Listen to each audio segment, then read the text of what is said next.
গত শনিবার ছিল কার্তিক পুজো। আর এই হচ্ছে আমার বাড়ির কার্তিক, মানে আমার কার্তিক। কোনো আড়ম্বর করে পুজো করা হয়নি, ছোট্ট করে নিজেদের মতো বাড়িতেই করা হয়েছে।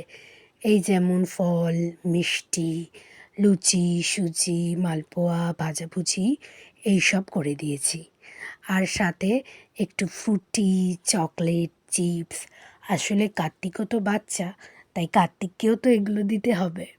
আর এই যে পাশে বসে রয়েছে আমার গোপু সোনা, নতুন জামা কাপড় পরে সকাল সকাল রেডি হয়ে বসে আছে। মা পুরী গিয়েছিল, এই জামাটা গোপালের জন্য নিয়ে এসছে।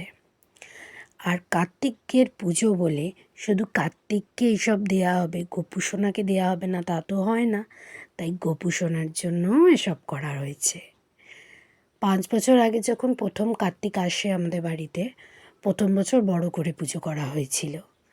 কিন্তু তারপর থেকে ছোট করে নিজেদের মতো করেই বাড়িতে একটু ভোগ বানিয়ে দিয়ে নিজেদের মতো করে পুজো করে নেয়।